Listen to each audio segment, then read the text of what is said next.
बिस्मिल्लाहिर्रहमानिर्रहीम। इय्याका नअबुदु व इय्याका नस्तईन। मेरे पाकिस्तानियों, जो बजौड़ का हादसा हुआ और अभी तक हमें पूरी तरह ये भी नहीं पता कि जो ज़ख्मी हैं उनमें से कितने बचेंगे, क्योंकि बड़े बुरे ज़ख़म हैं उनके।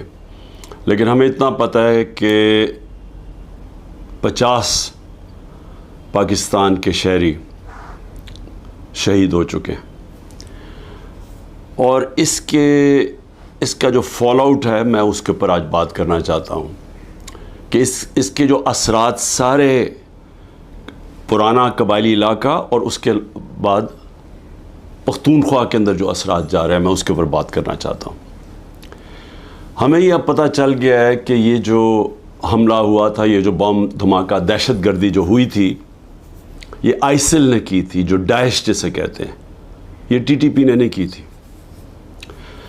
और इसके ऊपर चंद दिन पहले अमेरिका का सदर जो बाइडेन ने कहा कि जो सबसे बेहतरीन तरीके से आइसिल का मुकाबला कर रहे हैं वो है तालिबान गवर्नमेंट। यानी वो प्रेसिडेंट जो इनका मुखालिफ है अफ़गानिस्तान के तालिबान हुकूमत का, उसने अमेरिका में बयान दिया है कि जो इस वक्त जो दहशतगर्द ग्रुप है आइसिल, इसका जो सही माने में इस वक्त जो उसको ख़त्म कर रहे हैं वो है तालिबान गवर्नमेंट। अब मैं ये इसलिए आपके सामने कह रहा हूँ कि मैंने आज एक बयान पढ़ा है जिससे मुझे खौफ भी है और मुझे हैरत है कि हमारे मुल्क में किस तरह के लोग ऊपर ला के हमारे मुसल्लत किए गए हैं जनरल बाजवा ने। क्योंकि अब तो वाज़ेह हो गया ना, फिर से मैं याद करा दूं कि जो ख्वाजा आसिफ ने बयान दिया है वो तो वाज़ेह हो गया ना कि ये पूरी साजिश कर रहा था जनरल बाजवा आते साथ ही। पहले हमें सीटें पूरी नहीं लेने दी ताकि हम बिल्कुल एक कमज़ोर कोalition गवर्नमेंट बने, और उसके बाद आते साथ ही हमारे गिराने के प्लान बन गए थे।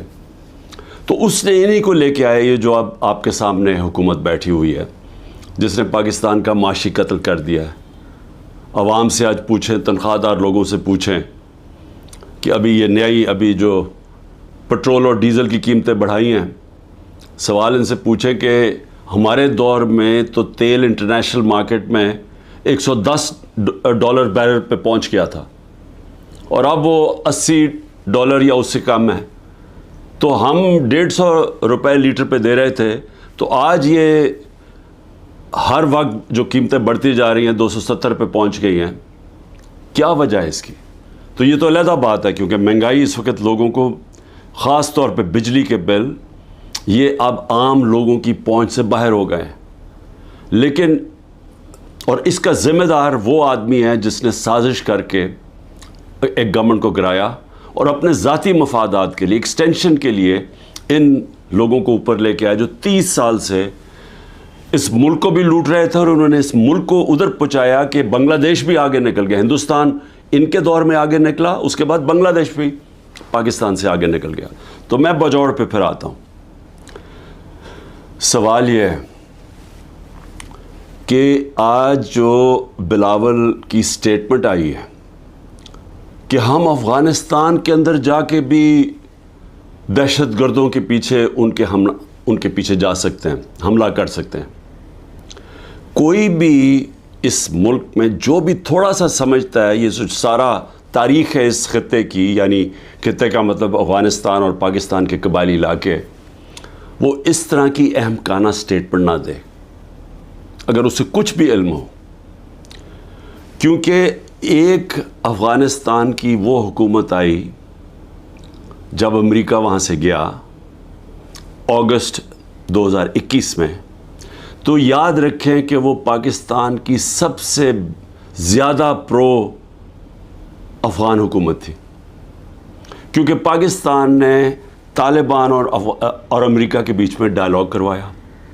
पाकिस्तान वो मुल्क था जिसके सबसे ज़्यादा ताल्लुकात थे और सबसे ज़्यादा जो करीब थे सारी दुनिया के, बल्कि इर्द गिर्द भी हमसायों से, वो पाकिस्तान था। और उन्होंने हमारे साथ पूरी हिमायत का ऐलान किया कि वो जो उधर से अफ़गानिस्तान से दहशतगर्दी आ रही थी गनी हुकूमत के दौरान में, जिसमें आईएसएल भी थी, जिसमें टीटीपी भी थी, जिसमें बीएलए भी था, इन्होंने हमारी पूरी उन्होंने फ़ैसला किया हम आपकी पूरी तरह मदद करेंगे। बदकिस्मती से हमें इतना टाइम नहीं मिला, हमारी हुकूमत चली गई और उसके बाद ये जो लोग आए ऊपर बैठे हुए, इन्होंने सोचा ही नहीं, इस तरफ टाइम ही नहीं दिया। आज अगर बिलावल ये कह रहा है कि जी हम वहाँ अंदर अफ़गानिस्तान में दहशतगर्दों के पीछे जा सकते हैं, तो सबसे पहला तो सवाल इसका है कि ये कितनी दफ़ा अफ़गानिस्तान गया है। सारी दुनिया के चक्कर मारे, किसी फॉरेन मिनिस्टर ने इस मुल्क का इतना पैसा नहीं खर्च किया दुनिया के चक्कर मारने में, और ख़ास तौर पे अमेरिका का किसी ने इतना पैसा नहीं खर्च किया। एक दफ़ा भी ये काबुल गया, जबकि हमारा 2500 किलोमीटर का बॉर्डर है, और जबकि एक नई हुकूमत आई थी जो प्रो पाकिस्तान थी, जो गनी हुकूमत थी वो प्रो इंडिया थी। मैंने कॉन्फ्रेंसेस के अंदर इसको देखा जिस तरह ये हाथ बांध के खड़ा होता था नरेंद्र मोदी के सामने। और मैं आखिरी कॉन्फ्रेंस जो ताशकंद में हुई थी, जिधर हिंदुस्तान भी था और रिप्रेजेंटेड, और इधर अफ़गानिस्तान भी था, हालांकि मैंने पूरी कोशिश की इनसे अच्छे ताल्लुकात करने की। मैं गया भी काबुल प्रेसिडेंट गनी से बातचीत करने के लिए, उनको एहसास दिलवाने के लिए कि हम तो जो भी हुकूमत होगी अफ़गानिस्तान, हमने उनसे अच्छे ताल्लुकात रखने। उसको पाकिस्तान भी बुलाया। उसके बावजूद इसने सबके सामने खड़े होकर कहा कि पाकिस्तान ने 10,000 अपने, उसने वर्ड यूज़ किया था, अपने हमने लोग भेजे हैं, मिलिटेंट्स भेजे हैं जो मदद करें अफ़गानिस्तान के तालिबान की। सबके सामने झूठ बोला उसने। तो वो खुल के हमारे अगेंस्ट था। उनका जो सिक्योरिटी एडवाइज़र था वो हर रोज़ पाकिस्तान के ख़िलाफ़ स्टेटमेंट देता था। कोई उधर से हमें मदद नहीं मिलती थी जब यहाँ कोई भी दहशतगर्दी होती थी। तो ये जब हुकूमत चेंज हुई तो हमें तो उन्होंने पूरी कोऑपरेशन का कहा, और हमें उस वक्त चाहिए था कि हम पूरा फ़ायदा उठाते और जो भी हमारे मसले हैं अफ़गानिस्तान के हम सॉर्ट आउट कर लेते, और वो तैयार थे। जब से ये हुकूमत आई है इनको टाइम ही नहीं मिला। मैं फिर से कहता हूँ कि ये हर वक्त हर दूसरे दिन अमेरिका पहुँचा होता है बिलावल। ये कितनी दफ़ा काबुल गया। हमें चाहिए था कि हम वो सारा एरिया जो हमें मसले बने हुए हैं दहशतगर्दी को, उसको ख़त्म करते। ना इसके पास टाइम था, क्योंकि और या फिर इसके जो मास्टर्स थे, इसके आका थे, उनसे इजाज़त नहीं मिली। ना ही इनको इजाज़त मिली जो हमने रूस से सस्ता तेल बात करके आ गए थे। सदर पुतिन ने हमें कह दिया था, मीटिंग हो गई थी पाकिस्तान की एनर्जी मिनिस्टर और उनके एनर्जी मिनिस्टर की, लेकिन उनके डर से, अपने आकाओं के डर से ना ये रूस से तेल लिया हमने, जबकि तेल की कीमत $110 पे पहुंची हुई थी, और हिंदुस्तान ने 40% कंसेशन के ऊपर रूस से तेल लिया, जबकि वो अमेरिका का एलाई है, उनकी स्ट्रेटेजिक पार्टनरशिप के अंदर है। और ना ही इनसे, उनके डर से ना ये वहाँ गया। उसका आज ये नतीजा क्या है? नतीजा ये है कि हमारे आज वो ताल्लुकात हैं कि हम उधर पहुँच गए हैं कि हम अफ़गानिस्तान को अब ये जो हमला होता है हम उनके ऊपर डाल रहे हैं। हमने सही माने में कोशिश की नहीं उस वक्त कि हम ये अब जो ट्रांजिशन है इसका फ़ायदा उठाते हुए, एक वो हुकूमत जो हमारे ख़िलाफ़ नहीं है, हम उसका फ़ायदा उठाते हुए अपने ये मसला हल कर देते। और मैं आपको यकीन दिलाता हूँ कि ये मसला हल हो सकता था। अब इसका फॉलोआउट क्या है? फॉलोआउट ये है कि मौलाना फजल रहमान ने स्टेटमेंट दी। फजल रहमान कहता है कि जी हमारी एजेंसीज सोई हुई थी। फजल रहमान साहब, जब हम इतनी देर से कह रहे हैं कि जो 636 पख्तूनख्वा के अंदर दहशतगर्दी के वाक़े हुए हैं, हम कहते जा रहे हैं कि एजेंसीज़ का टाइम बजाय इंटेलिजेंस, असल में तो दहशतगर्दी इंटेलिजेंस एजेंसीज़ लड़ती हैं। बजाय उधर टाइम दे रहे हैं कि वो तो सिर्फ तहरीक इंसाफ को ख़त्म करने की कोशिश में थे। जो तहरीक इंसाफ के घरों में रिश्तेदारों को उठाया जा रहा है, उनको ट्रैक किया जा रहा है, उनके फ़ोन को ट्रैक किए जा रहे हैं, जियो फेंसिंग की जा रही है, जिस तरह हम कोई गैर मुल्की, हम कोई दुश्मन है। और वो जो काम करने वाला था वो काम किया नहीं, उससे बढ़ती जा रही है सारी दहशतगर्दी।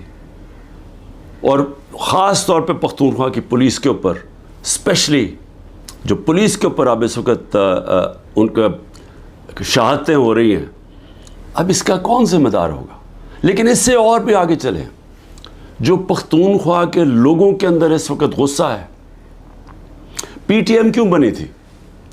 पीटीएम ये बनी थी कि जो सारी लड़ाई, जो वॉर ऑन टेरर असल तो कबायली इलाके में वो उजड़ गया, लोगों के घर तबाह हो गए, ज़कात देने वाले हो गए, वो सारे लोग नकल मकानी करनी पड़ी, लोग अपने घरों से निकल गए। घर जब वापस गए, घरों में बचा कुछ नहीं था।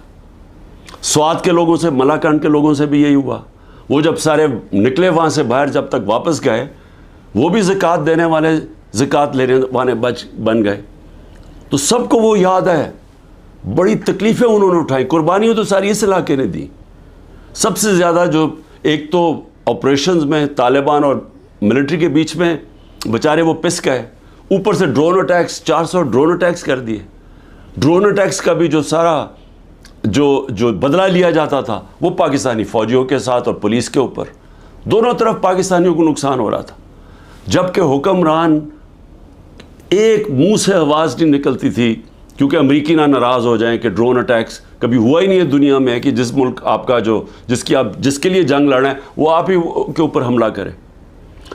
तो मुझे ख़तरा ये है कि अगर हमने इसके ऊपर जल्दी से काबू ना पाया और इसी तरह दहशतगर्दी बढ़ती गई, तो वहाँ जो पख्तूनख्वा के लोगों के अंदर मैं गुस्सा देख रहा हूँ, ये बढ़ता जाएगा। और ये हमारी